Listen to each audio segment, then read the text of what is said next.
ഈ പ്രാർത്ഥനാ സമയങ്ങളിൽ രോഗമുള്ള ശരീരഭാഗങ്ങളിൽ കൈകൾ വെച്ചുകൊണ്ടാണ് പ്രാർത്ഥിക്കേണ്ടത്.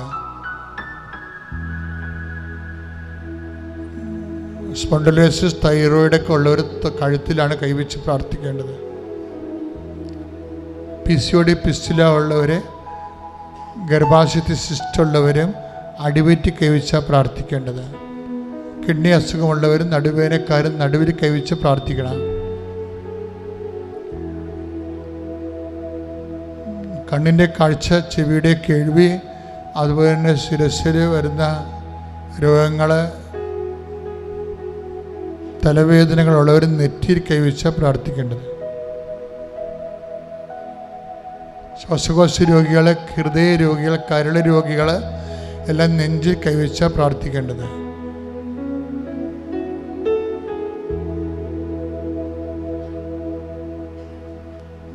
ഹൃദയരോഗികളുടെ കൂടെ കരൾ രോഗികളും പാൻക്രിയാസ് രോഗികളും എല്ലാം നെഞ്ചിൻ്റെ പൊട്ടിൽ കൈവച്ച പ്രാർത്ഥിക്കേണ്ടത്. സർവാംഗ രോഗികൾ സ്വസ്തിക പോലെ ശരീരം കൈകൊണ്ട് പൊതിഞ്ഞ് മൊത്തം ദൈവത്തിന് ശരീരം സമർപ്പിച്ചാൽ പ്രാർത്ഥിക്കേണ്ടത്. അച്ഛൻ പ്രാർത്ഥിക്കണം, വിശ്വാസപ്രമാണം ചെല്ലുകയും സ്തുതിക്കുകയും ചെയ്യുക. അടിപ്പണ പോലെ വൈതാക്കാമ്പ ദൈവികമായ ശക്തി ആവശ്യിക്കുന്ന സമയമാണ്. ശ്രദ്ധിക്കട്ടെ.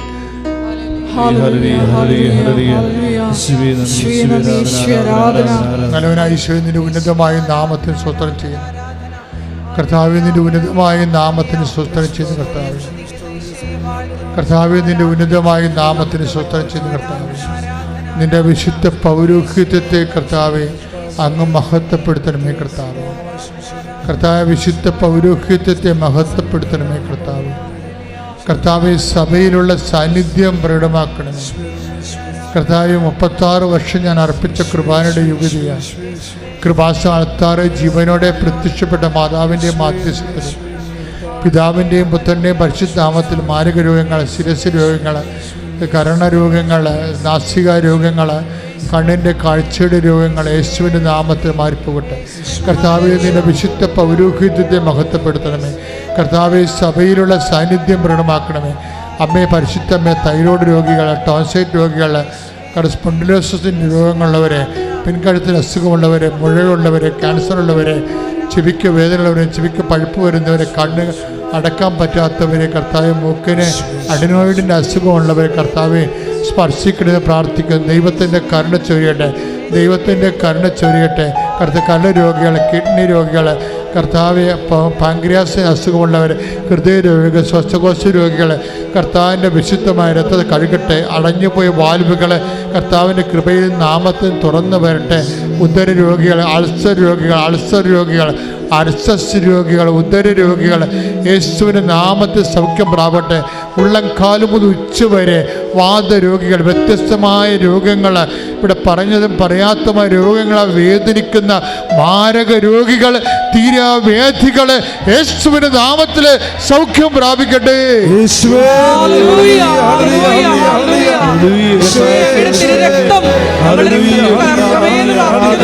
ഞങ്ങളെ സാക്ഷികളായി സൗഖ്യത്തിലേക്ക് അനേകണമേ.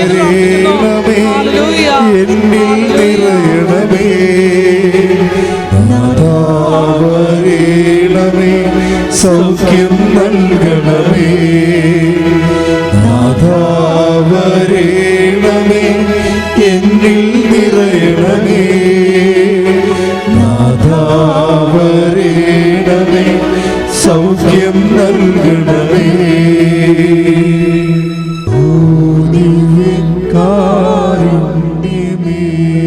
പരിശുദ്ധ പരമ ദിവ്യകാരുണ്യത്തിന് ആരാധനയും സ്തുതിയും പുകഴ്ചയും ഉണ്ടായിരിക്കട്ടെ. ഇപ്പോൾ പാസ്പോർട്ടിൻ്റെ അത് ഡേറ്റിൻ്റെ പ്രശ്നമുണ്ട്, ജനനത്തീയ പ്രശ്നമുണ്ട്, പേരിൻ്റെ പ്രശ്നമുണ്ട്.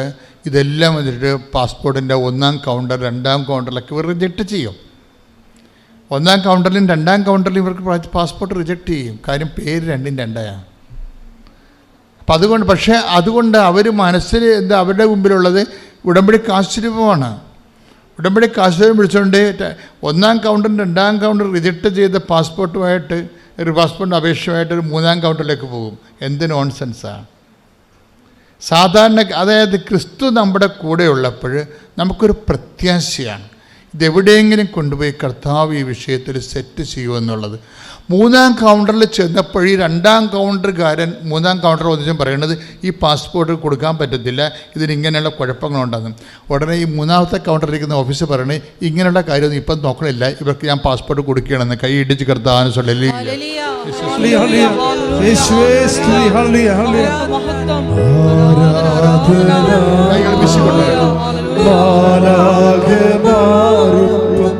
ജീവന്റെ തിരുഭോജ്യമേ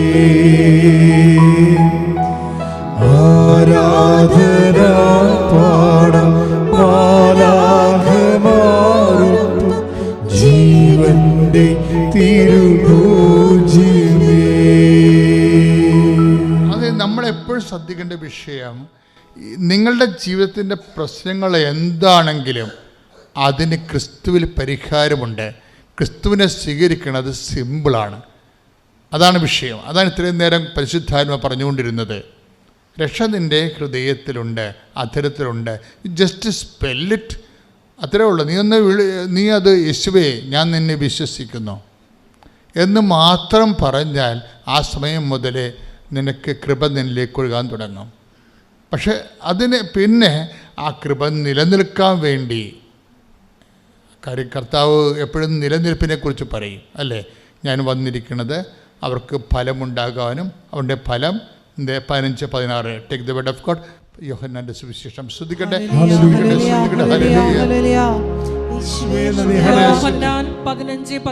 യോഹന്നാൻ 15-16 നിങ്ങൾ പോയി ഫലം പുറപ്പെടുവിക്കുന്നതിനും ഒന്ന് പറഞ്ഞു, നിങ്ങൾ പോയി ഫലം പുറപ്പെടുവിക്കുന്നതിനും നിങ്ങളുടെ ഫലം നിലനിൽക്കുന്നതിനും വേണ്ടി ഞാൻ നിങ്ങളെ നിയോഗിച്ചിരിക്കുന്നു.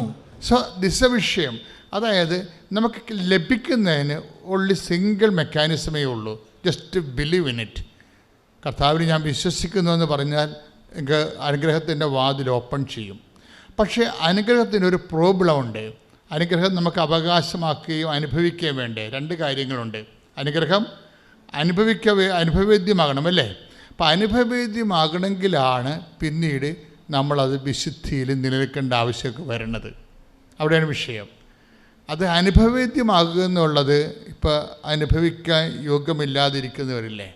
അപ്പോൾ നമുക്ക് അനുഗ്രഹം കിട്ടിയാൽ മാത്രം പോരാ, ആ അനുഗ്രഹത്തിൽ നമ്മൾ നിലനിൽക്കണം. അനുഭവവേദ്യമാകണം നമുക്ക്. അപ്പോൾ അനുഭവവേദ്യമാകണമെന്നുണ്ടെങ്കിൽ ഇപ്പോൾ അവർ കേട്ട വചനം അവർക്ക് അനുഭവപ്പെട്ടില്ല. അനുഭവപ്പെടാതിരിക്കാനൊക്കെ ഇപ്പോൾ ഹെബ്രായർ 4:2 നമ്മൾ ഇടയ്ക്ക് വായിക്കുന്നില്ലേ?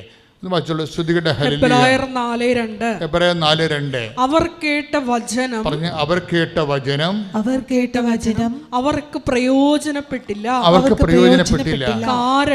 കാരണം അവർ അത് വിശ്വസിച്ചില്ല. അപ്പം വിശ്വാസത്തിൻ്റെ കൂടെ വരുന്ന സംഭവമാണ് വിശുദ്ധി എന്ന് പറയുന്നത്. വിശ്വാസത്തിൻ്റെ കൂടെയാണ്. ഇപ്പം വിശ്വാസമുണ്ടോ, അതിനെ ഓട്ടോമാറ്റിക്കായിട്ട് നീ ദൈവത്തെ സ്നേഹിക്കുകയും അതുപോലെ തന്നെ ആ ദൈവത്തിൻ്റെ ചൈതന്യത്തിൽ ജീവിക്കുകയും ചെയ്യുമ്പോൾ സ്വാഭാവികമായിട്ടും നമ്മളിൽ നിന്ന് ദൈവം അതീവ വിശുദ്ധയായതുകൊണ്ട് നമ്മൾ ദൈവത്തിൻ്റെ അനുഗ്രഹം പ്രാപിക്കാൻ ദൈവത്തിനെ പോലെ നമ്മൾ വിശുദ്ധിയിലേക്ക് വരണം. ദൈവത്തിൻ്റെ പോലെ നമ്മൾ വിശുദ്ധിയാണുള്ള അല്ലെങ്കിൽ ആത്മാർത്ഥമായ പരിശ്രമം നമ്മുടെ ഭാഗത്തുനിന്ന് വിശുദ്ധിക്ക് ഉണ്ടാകണം. അതുകൊണ്ടാണ് ദൈവം കുറ്റമറ്റവനായിരിക്കണം എന്ന് പറയണത്. ഇപ്പം നമ്മൾ എബ്രാഹത്തിനോട് ഉടമ്പടി ചെയ്യത്തില്ലേ? അപ്പോൾ ദൈവം എന്താ പറയണത്? നീ എൻ്റെ മുമ്പാകെ വേപരിക്കണം. 17:3 ഉൽപ്പത്തി പുസ്തകം. ശ്രുതികട്ടെ. ഉൽപ്പത്തി 17:1 സർവശക്തനായ ദൈവമാണ് ഞാൻ, എന്റെ മുമ്പിൽ വ്യാപരിക്കുക, കുറ്റമറ്റവനായി വർത്തിക്കുക. ഈ കുറ്റമറ്റവനായി, അതായത് കുറ്റമറ്റവനായി നിൽക്കാൻ വേണ്ടിയാണ്. കാര്യം വെച്ചാൽ നമ്മളുടെ ഭാഗ്യങ്ങളെല്ലാം അനുഗ്രഹങ്ങളെല്ലാം നിലനിൽക്കുന്നത്, നമ്മൾ ദൈവത്തിൽ നിന്ന് നമുക്ക് ലഭിക്കുന്ന അനുഗ്രഹങ്ങൾ നിലനിൽക്കുന്നത് നമ്മളുടെ കുറ്റമറ്റ അവസ്ഥകളിലാണ് ഇത് കൂടുതൽ വർക്ക് ചെയ്യണത്. മനസ്സിലായില്ലേ? അതുകൊണ്ടാണ് ദൈവം കുറ്റമറ്റവൻ ദൈവം ആരാണ്? ഇപ്പോൾ 32-ാമത് സങ്കീർത്തനം, take the word of God 32:2. ശ്രുതികട്ടെ ഹല്ലേലൂയ ഹല്ലേലൂയ ഹല്ലേലൂയ ഹല്ലേലൂയ. യേശുവേ നന്ദി, യേശുവേ സ്തുതി. ഹല്ലേലൂയ യേശുവേ ആരാധന ആരാധന. ഹല്ലേലൂയ. സങ്കീർത്തനം 32:2. സങ്കീർത്തനം 32:2. കർത്താവ് കുറ്റം ചുമത്താത്തവനും, പറഞ്ഞ കർത്താവ് കുറ്റം ചുമത്താത്തവനും, കർത്താവ് കുറ്റം ചുമത്താത്തവനും, ഹൃദയത്തിൽ വഞ്ചനയില്ലാത്തവനും, ഹൃദയത്തിൽ വഞ്ചനയില്ലാത്തവനും ഭാഗ്യവാൻ. ഭാഗ്യവാൻ. അത് ഭാഗ്യവാൻ എന്ന് വെച്ച് കഴിഞ്ഞാൽ ഇപ്പം അമ്മ തന്നെ പറയും, എല്ലാ തലമുറകളും എന്നെ ഭാഗ്യവതി എന്ന് കീർത്തിക്കും. എന്താ കാരണം? കർത്താവ് കുറ്റം ചുമത്താൻ പറ്റാത്ത അമ്മയുടെ ആത്മീയ കരുത്തെന്ന് പറയുന്നത് അതാണ്. എന്താണ്? എല്ലാ take the word of God, എല്ലാ തലമുറകളും എന്നെ ഭാഗ്യവതി നികീർത്തിക്കും. സ്തുതിക്കട്ടെ. ഹല്ലേലൂയ. യേശുവേ സ്തോത്രം. ഹല്ലേലൂയ ഹല്ലേലൂയ ഹല്ലേലൂയ ഹല്ലേലൂയ. സ്തുതിക്കട്ടെ സ്തുതിക്കട്ടെ. ഹല്ലേലൂയ. തലമുറകൾ തോറും പാടും ഭാഗ്യവതി അമ്മ, ജപമണിമാലകളിൽ ഉയരും നന്മ നിറഞ്ഞവളമ്മ. തലമുറകൾ തോറും പാടും ഭാഗ്യവതി അമ്മ, ജപമണിമാലകളിൽ ഉയരും നന്മ നിറഞ്ഞവളമ്മ. പറുദീസായായി അമ്മ ദൈവത്തിനു പാർക്കാം, പുണ്യാശ്രമമായി അമ്മ ഈശോയ്ക്കു വളരാം. പറുദീസായായി അമ്മ ദൈവ. ഞാൻ വളരെയധികം കഷ്ടപ്പെട്ടു മാനസികമായിട്ട്. ഞാൻ എന്നും ജപമാല ചെല്ലുകയും ബൈബിൾ എൻ്റെ ഹൃദയത്തോട് വെച്ച് കിടന്നാണ് ഉറങ്ങിയിരുന്നത്. എന്നെ സഹായിക്കുവാൻ അവിടെ ആരുമില്ലായിരുന്നു. ഞാൻ ഈശോയോടും അമ്മയോടും പറഞ്ഞു, മാതാവേ എന്നെ സഹായിക്കണമേ. ഞാൻ അമ്മയോടത്ത് വന്ന് പറഞ്ഞിട്ടാണ് ഇങ്ങോട്ട് പോകുന്നത്. 17-ാമത്തെ ദിവസം അവിടെ ഒരു മുസ്ലിം സ്ത്രീ വരികയും എൻ്റെ അടുത്ത് ചോദിച്ചു, നീ എന്താണ് ഇങ്ങനെ സങ്കടപ്പെടണമെന്ന്. ഞാൻ പറഞ്ഞു, ഞാൻ നാട്ടിൽ നിന്ന് വന്നിട്ട് ഇത്രയും ദിവസമായി, എനിക്ക് ജോലി റെഡിയായിട്ടില്ല. ആ സഹോദരി എൻ്റെ അടുത്ത് പറഞ്ഞു, നീ വിഷമിക്കേണ്ട, 3 ദിവസത്തിനകം നിനക്ക് ജോലി കിട്ടും, നീ സമാധാനമായിട്ടിരിക്കുമെന്ന് പറഞ്ഞു. ഞാൻ അങ്ങനെ ജപമാല എടുത്ത് പ്രാർത്ഥിച്ചുകൊണ്ടിരുന്നപ്പോൾ എനിക്ക് ഒരു സ്ഥലം ദർശനമായിട്ട് മാതാവ് കാട്ടിത്തന്നു. അത് ശരിക്കും ഒരു കാട് പിടിച്ച സ്ഥലം പോലെ എനിക്ക് തോന്നി. ഞാൻ മാതാവിൻ്റെ അടുത്ത് ചോദിച്ചു, അമ്മേ 17 ദിവസമായി ഞാനിവിടെ വന്നിട്ടും ഈ ഒരു കാട് വീണ്ടും കാണിച്ചു തരണ എന്താണ്? ഞാൻ വളരെയേറെ കഷ്ടപ്പെടണം ഇവിടെ നിന്ന്. ഭക്ഷണമില്ല, എൻ്റെ വീട്ടിലേക്ക് ആരെയും വിളിക്കാൻ പറ്റണില്ല. വല്ലാത്തൊരു മാനസികാവസ്ഥയിലൂടെ ഞാൻ കടന്നു പോകുന്നു. ഇന്ന് രാത്രിക്കുള്ളിൽ വിസ വന്നില്ലെങ്കിൽ ഞാൻ ഈ കെട്ടിടത്തിൻ്റെ മുകളിൽ നിന്ന് ചാടി ആത്മഹത്യ ചെയ്യുമെന്ന് അന്ന് രാത്രി ആ സമയം അമ്മ എൻ്റെ ദർശനത്തിലൂടെ കാണിച്ചു തന്ന് ഞാൻ പോകുന്ന സ്ഥലവും ഞാൻ നിൽക്കുന്ന ഇടവും. ഞാൻ അവിടെ അന്ന് രാത്രി തന്നെ എനിക്ക് വിസ വരികയും ഞാൻ അവിടെ നിന്നും മസ്കറ്റിലേക്ക് പോവുകയും ചെയ്തു. ഞാൻ രാവിലെ തന്നെ ഒരു അറബി ഭവനത്തിലെത്തുകയും നല്ല ഒരു വീട്ടിലെത്തിച്ച് മാതാവ് എന്നെ അനുഗ്രഹിച്ചു. അവിടെ ചെന്ന് കഴിഞ്ഞിട്ട് ഞാൻ സന്തോഷമായിട്ട് ജോലി ചെയ്തു. 2 വർഷം കഴിഞ്ഞ് ഞാൻ തിരിച്ചു പോന്നു. വീണ്ടും ഞാൻ ഇവിടെ വന്ന് അച്ഛനെ കണ്ട് പ്രാർത്ഥിച്ചു.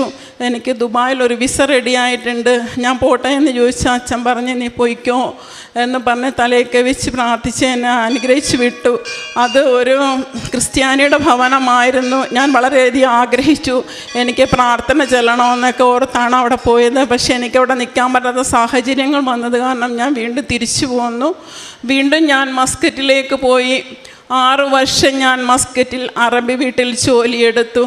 7-ാമത്തെ വർഷം ഞാൻ തിരിച്ചു പോയപ്പോൾ ഇവിടെ നിന്ന് എൻ്റെ മോനാണ് എന്നെ എയർപോർട്ടിലേക്ക് ആക്കി തന്നത്, ചെറിയ മോൻ. അവൻ 2-ാമത്തെ ദിവസം ഞാൻ പോയി. 2-ാമത്തെ ദിവസം കഴിഞ്ഞപ്പോൾ അവൻ അസ്വസ്ഥനാകാൻ തുടങ്ങി. അവന് ഒറ്റയ്ക്കിരിക്കണ അവസ്ഥ. എൻ്റെ ഹസ്ബൻഡ് മരിച്ചു പോയതാണ്. മൂത്ത മോൻ കല്യാണം കഴിച്ച് വേറെ. ഇവൻ ഒറ്റയ്ക്കിരുന്ന് ആകെ വല്ലാത്തൊരവസ്ഥയിലേക്ക് കടന്നുപോയിക്കൊണ്ടിരുന്നു. അങ്ങനെ അവൻ ആത്മഹത്യാ പ്രവണതയായിരുന്നു. ഞാൻ അങ്ങനെ പ്രാർത്ഥിക്കാൻ തുടങ്ങി. ഞാനിവിടെ അച്ഛൻ്റെ വാട്സപ്പിൽ മെസ്സേജ് അയച്ച് എനിക്ക് അവിടെ നിന്ന് പോരണം, എനിക്ക് വേണ്ടി ഒന്ന് പ്രാർത്ഥിക്കണമെന്ന്. അങ്ങനെ അച്ഛൻ യൂട്യൂബ് ചാനൽ ഓപ്പണാക്കി തന്ന് ഞാൻ ധ്യാനങ്ങളെല്ലാം കൂടാൻ തുടങ്ങി. 6 മാസം കഴിഞ്ഞിട്ടും എനിക്ക് അവിടെ നിന്ന് പോരാൻ പറ്റാത്തൊരവസ്ഥ വന്ന് ഞാൻ പോയ പിറ്റേ ദിവസം തന്നെയായിരുന്നു. ഞാൻ ഇവിടെയെല്ലാം പോയെങ്കിലും 1 രൂപ പോലും എൻ്റെ കയ്യിൽ നിന്ന് മുടക്കാണ്ടാണ് ഞാൻ പോയത്. മാതാവ് എനിക്ക് വിസ അടിച്ച് തന്ന് മാതാവ് തന്നെ പൈസ മുടക്കിയാണ് എന്നെ ഇത്രയും സ്ഥലങ്ങൾ കൊണ്ടേ കാണിച്ചത്. 3 പ്രാവശ്യം എന്നെ ദുബായിൽ കൊണ്ടുപോയി, 3 പ്രാവശ്യം മാതാവ് എന്നെ മസ്കറ്റിൽ കൊണ്ടുപോയി. അവിടെ നിന്ന് ഞാൻ പ്രാർത്ഥിക്കാൻ തുടങ്ങി, മാതാവേ ഞാൻ എപ്പോഴും വരുമ്പോൾ ഇവിടെ വന്ന് ഉടമ്പടി എടുക്കാനായിട്ട് ശ്രമിക്കുമായിരുന്നു. പക്ഷേ എനിക്കെന്തോ മടി തോന്നി ഞാൻ തിരിച്ചു പോകുമായിരുന്നു. ഞാൻ മാതാവിൻ്റെ അടുത്ത് പ്രാർത്ഥിച്ചു, അമ്മേ എന്നെ അമ്മ ഉടമ്പടി എടുത്തോളാം, ഞാൻ നാട്ടിൽ വന്നു കഴിയുമ്പം ജൂൺ 15-ാം തീയതിക്കുള്ളിൽ എന്നെ നാട്ടിൽ വിടണം. അന്ന് റംദാൻ മാസമാണ്. ഒരിക്കലും അവരെ നാട്ടിലേക്ക് വിടാത്തൊരു സമയം. ഞാൻ വളരെ അസ്വസ്ഥയായി. ഞാൻ ഒറ്റയ്ക്കൊരു ഭവനത്തിലാണ് താമസിക്കണത്. അത് കാരണം സന്ധ്യ ആയി കഴിയുമ്പം എനിക്കെന്തോ മാനസിക വിഭ്രാന്തി പോലെ വരാൻ തുടങ്ങി. ഞാൻ ഇവിടുത്തെ യൂട്യൂബ് ചാനലിൽ അച്ഛൻ്റെ ധ്യാനവും സാക്ഷ്യങ്ങളും മാത്രമായിരുന്നു എനിക്ക് ഒരഭയം. ആ ധ്യാനം കൂടിക്കൊണ്ടിരുന്നപ്പോൾ മാതാവ് എന്നെ അച്ഛനെ സ്വപ്നത്തിൽ കാണിക്കുന്ന കണക്ക് കാണിച്ചു തന്നു. അച്ഛൻ എൻ്റെ അടുത്ത് ഈ ആൾത്താരയിൽ ഞാൻ നിൽക്കുമ്പോൾ അച്ഛൻ എൻ്റെ അടുത്ത് പറയുകയാണ്, നീ എവിടെയായിരുന്നു, കുറേ നാളായല്ലോ ഇവിടെ കണ്ടിട്ടെന്ന്. ഞാൻ പറഞ്ഞു, ഞാൻ മസ്കറ്റിലായിരുന്നു. അത് കഴിഞ്ഞ് അച്ഛൻ തിരിച്ചു പോവുകയും ചെയ്തു. അപ്പോൾ എനിക്ക് മനസ്സിലായി മാതാവ് എന്നെ എന്തായാലും നാട്ടിലെത്തിക്കുമെന്ന്. ഞാൻ അങ്ങനെ പ്രാർത്ഥിക്കാൻ തുടങ്ങിക്കഴിഞ്ഞപ്പോൾ എന്നെ മാതാവ് ഓർമ്മിപ്പിച്ചു, ഞാൻ 2017 ഒരു കുഞ്ഞ് കാശ് രൂപമായിട്ടാണ് ദുബായ്, മസ്കറ്റ് ഈ സ്ഥലങ്ങളിലൊക്കെ പോയിരുന്നത്.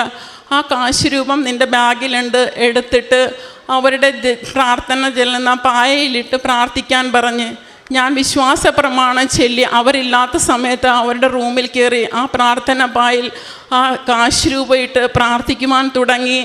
അത് കഴിഞ്ഞ് 2 ദിവസം കഴിഞ്ഞപ്പോൾ അവർ പറഞ്ഞ്, പൈസ ഉണ്ടെങ്കിൽ നീ ടിക്കറ്റ് എടുത്ത് നാട്ടിൽ പോയിക്കോ. റംദാൻ മാസമായത് കാരണം ടിക്കറ്റിന് നല്ല വിലയായിരുന്നു. എൻ്റെ കയ്യിൽ ഒന്നുമില്ലായിരുന്നു തിരിച്ച് നാട്ടിലേക്ക് പോരാനായിട്ട്. ഞാൻ അങ്ങനെ വീണ്ടും പ്രാർത്ഥിക്കാൻ തുടങ്ങി. അപ്പോൾ മാതാവ് എൻ്റെ അടുത്ത് പറഞ്ഞു, നീ അവരുടെ തലങ്ങണിയിൽ വെച്ച് ഈ കാശ് രൂപം വെച്ച് വിശ്വാസ പ്രമാണം ചൊല്ലി പ്രാർത്ഥിക്കാൻ.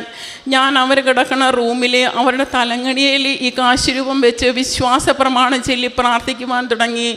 പ്രാർത്ഥിച്ച് ഉച്ചയായിക്കഴിഞ്ഞപ്പോൾ അവരെന്നെ വിളിച്ചിട്ട് പറഞ്ഞു, നീ 15 ദിവസത്തിനുള്ളിൽ നാട്ടിൽ നിന്ന് തിരിച്ചു വരണം, പെരുന്നാളിൻ്റെ തലേന്നാൾ ഇവിടെ എത്തണം, ഞങ്ങൾ ടിക്കറ്റ് എടുത്തു തരാം, വിഷമിക്കണ്ട എന്ന് പറഞ്ഞു. വളരെ സന്തോഷമായി. 15 എന്ന ഡേറ്റ് ഇട്ട് ഞാൻ പ്രാർത്ഥിച്ച് 15 ദിവസത്തിനുള്ളിൽ അവരെനിക്ക് ടിക്കറ്റ് എടുത്തു തന്നു. ഞാൻ നാട്ടിൽ വന്നു.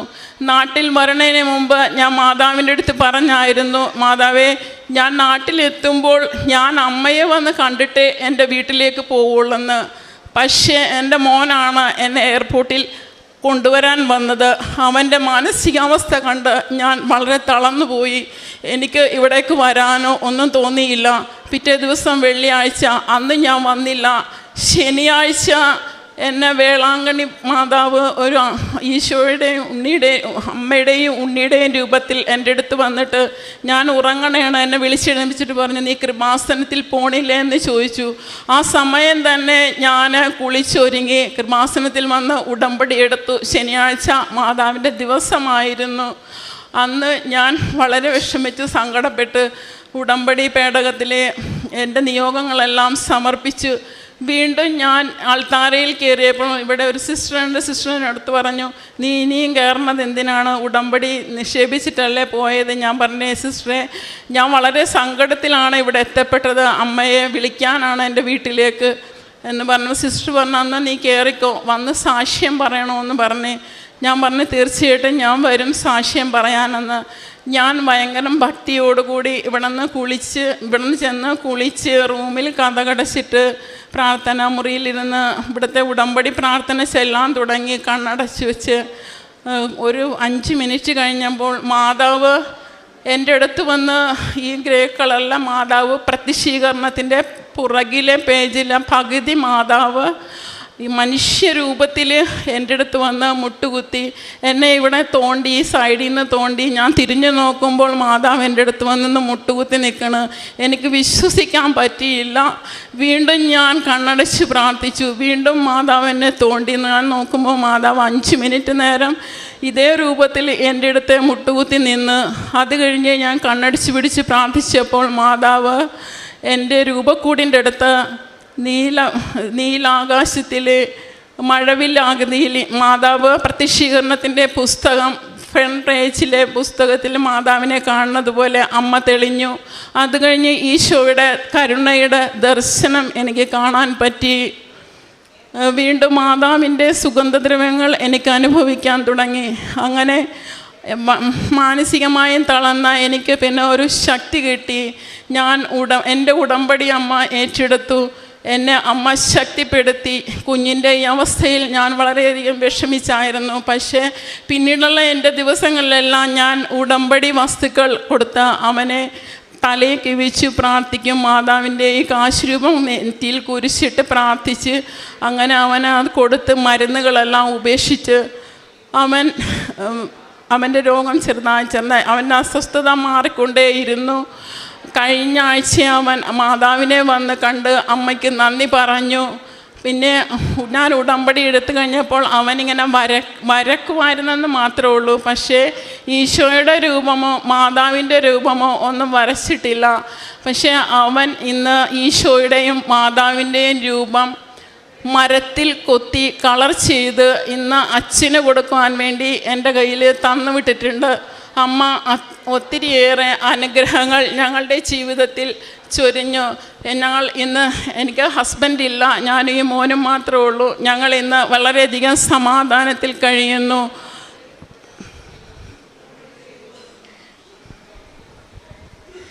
ഇതാണ് അവൻ ഈശോയെ കൊത്തിയ രൂപം. ഞാൻ അവൻ്റെ അടുത്ത് ചോദിച്ചു, നീ എന്താണ് നീല കളർ ചെയ്തതെന്ന്. അവൻ എൻ്റെ അടുത്ത് പറഞ്ഞു, എന്നെ കൃപാസന മാതാവ് പറഞ്ഞു നീ നീല കളറടിക്കെന്ന് പറഞ്ഞു. ഞാൻ വൈകുന്നേരം ജോലിയും കഴിഞ്ഞ് വന്നപ്പോൾ ഞാൻ പറഞ്ഞു, നമുക്ക് കൃപാസനത്തിൽ അച്ഛന് കൊടുക്കാം, അച്ഛൻ നമുക്ക് വേണ്ടി ഒത്തിരി പ്രാർത്ഥിക്കുന്നുണ്ടായിരുന്നു. അവനൊരു കുരിശും കൂടി കുത്തി തന്നിട്ടുണ്ടായിരുന്നു അച്ഛന് കൊടുക്കാൻ വേണ്ടിയിട്ട്. ഞാനത് മറന്നുപോയി എടുക്കാനായിട്ട്. അത്രയ്ക്കും മാതാവ് ഉടമ്പടിയിലൂടെ ഞങ്ങളെ വിശുദ്ധീകരിച്ചു. ഒത്തിരി മക്കളെ ഇവിടെ കൊണ്ടുവരാനും ഉടമ്പടി എടുപ്പിക്കുവാനും 2 സഹോദരങ്ങൾ മുസ്ലിം സഹോദരങ്ങളാണ്, അവരെ കൊണ്ടുവന്ന് പ്രാർത്ഥിക്കാനും ഒക്കെ എനിക്കിന്ന് സാധിക്കുന്നു. പിന്നെ കാരുണ്യ പ്രവൃത്തിയായിട്ട് ഞാൻ കൊടകരയിൽ മാനസിക രോഗികളെ കാണാൻ പോവുകയും പ്രത്യേക കൃപാസനം പത്രം എല്ലാവർക്കും കൊടുക്കുകയും പത്രം കൊടുത്ത എല്ലാവരോടും അമ്മയെക്കുറിച്ച് പറയുകയും ചെയ്യും. ഒരു പ്രാവശ്യം ഞാൻ വന്നപ്പോൾ എനിക്ക് പത്രം വാങ്ങിക്കുവാൻ പൈസയില്ലായിരുന്നു. ഞാൻ വളരെയധികം സങ്കടപ്പെട്ടു. മാതാവേ, എനിക്ക് പത്രം വാങ്ങിക്കാൻ പൈസയില്ല, ഞാൻ എന്ത് ചെയ്യുമെന്ന് ചോദിച്ച് ഞാൻ ബസ്സിൽ കയറിയപ്പോൾ ഒരു സഹോദരിയുടെ കയ്യിൽ 3 കെട്ട് പേപ്പർ ഇരിക്കണം. ഞാൻ ചോദിച്ചു, സഹോദരി 1 കെട്ട് പേപ്പർ എനിക്ക് തരുവാന്ന് ചോദിച്ചു. ആ സഹോദരി പറഞ്ഞു, ഞാനിത് എങ്ങനെ തീർക്കുമെന്ന് ഓർക്കണമായിരുന്നു. ദൈവത്തിന് നന്ദി എന്ന് പറഞ്ഞ് 2 കെട്ട് പേപ്പർ എനിക്ക് തന്നു. ആ പേപ്പറുകളെല്ലാം പ്രാർത്ഥിച്ച് എല്ലാവർക്കും കൊടുത്തിട്ടാണ് ഞാൻ വീട്ടിൽ പോയത്. അതുപോലെ ഒരു ദിവസം ഞാൻ വീട്ടിൽ വന്നപ്പോൾ ചേട്ടനും അനിയനും കൂടി വഴക്കിട്ട് ഇരുമ്പ് കമ്പി കൊണ്ട് അടിച്ച് അനിയനെ വല്ലാത്തൊരവസ്ഥയിലാക്കിയേക്കണ്.